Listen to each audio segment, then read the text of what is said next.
Hello tout le monde, c'est Clément, votre expert indépendant qui vous décrypte l'actualité économique et des placements sans filtre.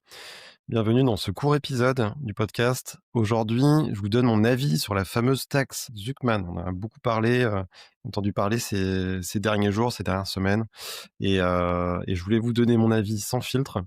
Derrière l'effet d'annonce, on est face à une mesure qui pourrait vraiment fragiliser notre économie au lieu de la renforcer. Vous expliquer tout ça. Alors, déjà, je pense que faut remettre le contexte. En France, on est déjà recordman de la fiscalité, en fait. On a un taux de prélèvement obligatoire de près de 45% de notre PIB, produit intérieur brut, donc notre richesse nationale. Et en comparaison, on est à 38% dans la zone euro et 33% aux États-Unis, par exemple. C'est déjà énorme. Donc, en fait, ça veut dire que toutes les taxes, les prélèvements, et cetera, ça représente en gros, heu 6 mois de travail dans l'année, si vous voulez. Donc, la moitié du temps, vous travaillez déjà pour l'État, en fait. Donc on est déjà champion du monde de la pression fiscale. Donc ajouter une taxe de plus, c'est clairement envoyer le message que réussir, c'est être sanctionné. Alors, à qui s'adresserait cette fameuse taxe? Alors, Gabriel Zuckman, donc c'est un économiste, il cible les patrimoines supérieurs à 50 millions avec une imposition minimum de 2 à 3% par an. Ça concernerait environ 3 000, 4 000 foyers fiscaux. Donc, en fait, c'est symboliquement, ça frappe fort, mais en fait, économiquement parlant, c'est un risque énorme, car ce sont exactement ces patrimoines qui financent nos entreprises et les emplois derrière. Alors, pourquoi déjà c'est un non-sens économique cette taxe? Parce qu'en fait, ça parle de taxer l'outil productif. En fait, c'est pas juste taxer du cash ou de l'argent qui dort sur des comptes en banque. C'est des participations dans des sociétés, des parts d'entreprise, donc des actifs non liquides en fait. Et ça veut dire que, par exemple, si vous avez un chef d'entreprise qui est une entreprise qui est valorisée 100 millions, voilà, c'est sa valorisation sur le marché, mais en fait, il a peut-être pas forcément de trésor personnel. Donc ça veut dire que lui, chaque année, il devrait payer entre 2 et 3 millions en plus déjà de tout ce qu'il paye, et en fait, sans forcément avoir la trésorerie en face. Donc déjà, ça voudrait dire quoi?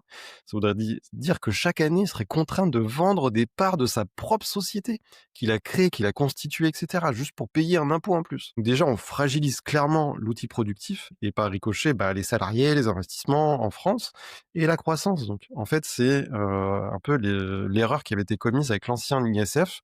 ISF, pour le rappel, hein, c'est un impôt, c'était l'ancien impôt sur la fortune qui n'existait qu'en France. En fait, il y a qu'en France qu'il y avait un impôt similaire. Et là, on remet ça sur la table, en fait. Donc déjà, c'est économiquement un non-sens, et venant d'un économiste, en plus, c'est vraiment hyper surprenant. Mais vraiment, ça n'a aucun sens.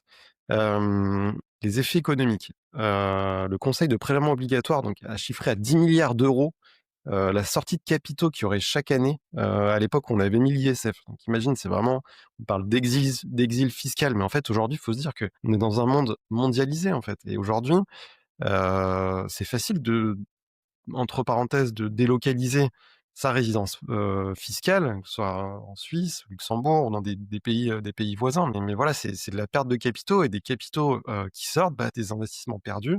Parce que je sais pas, vous avez une fortune par exemple de 50 millions investie à 5%, ça fait 2,5 millions par an pour financer l'innovation, des PME, le secteur de l'immobilier, et cetera. Donc si ces capitaux, ils partent en Suisse, au Luxembourg, c'est autant de perdu pour l'économie française. Donc je pense, pour moi, le vrai problème, c'est plutôt la dette publique. Au lieu de parler de rajouter des surcouches de taxes, et cetera.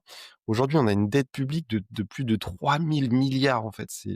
C'est plus de 100% du PIB, c'est 110% de la richesse du pays. Donc déjà, c'est juste colossal, c'est une montagne. On a une charge d'intérêt de plus de 57 milliards d'euros juste pour payer les intérêts de notre dette en 2024. Donc c'est plus que le budget de l'éducation nationale, en fait, faut se dire ça. Donc en fait, ça devient totalement incontrôlable.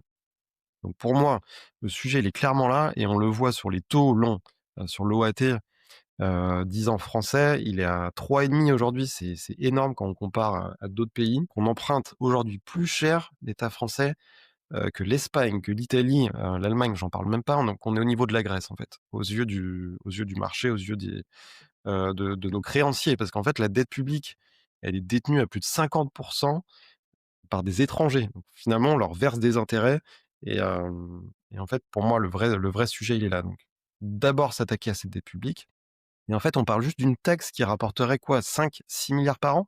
on voit qu'on a déjà une charge d'intérêt de plus de 57 milliards en fait. Donc finalement, c'est une goutte d'eau face au poids de la dette et au coût de ses intérêts. Donc je pense que c'est clairement un écran de fumée politique, voilà, que c'était pour faire du buzz.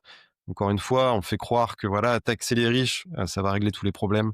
Pas du tout, c'est bien plus profond que ça et je pense qu'il faut regarder là où sont les vrais problèmes structurels. Des retraites, on a un déficit de 12 milliards qui arrive d'ici 2030. La sécurité sociale, c'est un déficit de 20 milliards.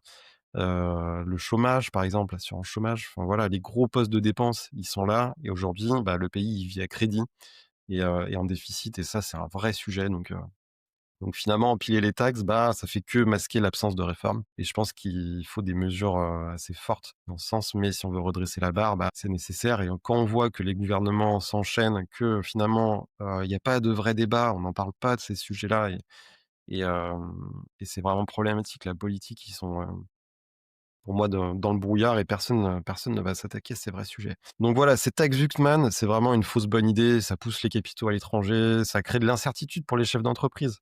Alors moi, je suis à mon petit niveau, mais je suis quand même un chef d'entreprise puisque je suis à mon compte maintenant et en fait, on voit à quel point on est taxé, c'est dingue, mais l'URSSAF, tous les chefs d'entreprise le savent.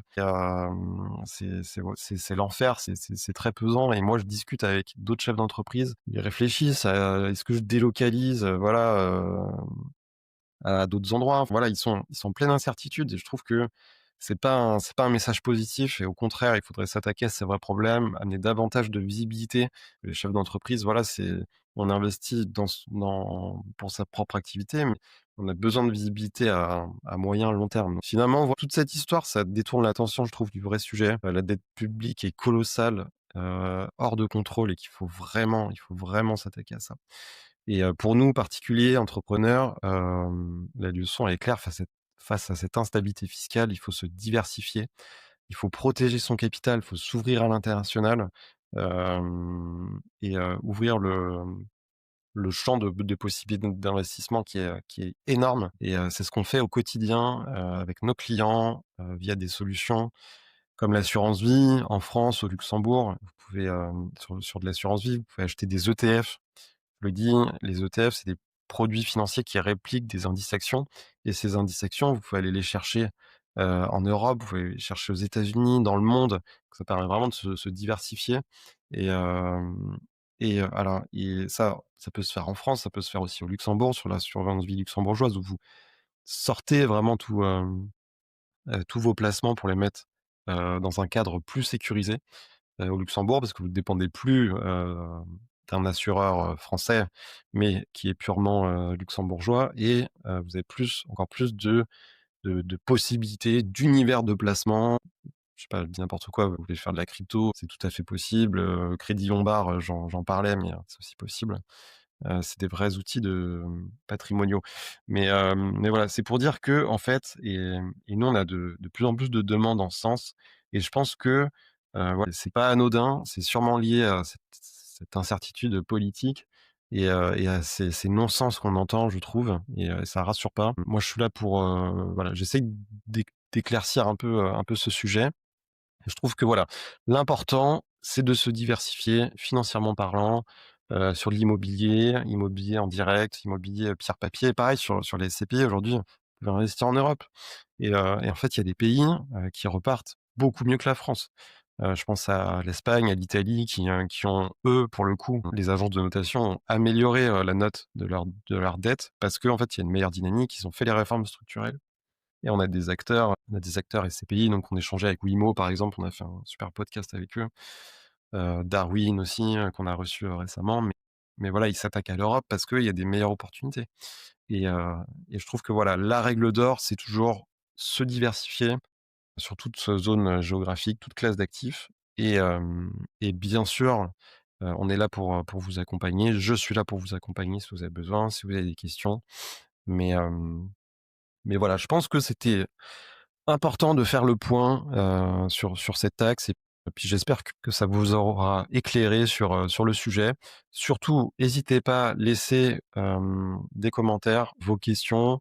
Ce sera avec plaisir, pour échanger et puis, bah, dites-moi vous, ce que vous en pensez de la situation, de cette taxe, oui, bonne idée, pas bonne idée ou autre. Quelles sont les solutions que vous avez mises en place Hem, Dernièrement, c'est toujours hyper intéressant de pouvoir échanger avec vous, donc surtout, n'hésitez pas et je vous dis à très bientôt pour un prochain podcast sans filtre et puis à la prochaine. Bye bye.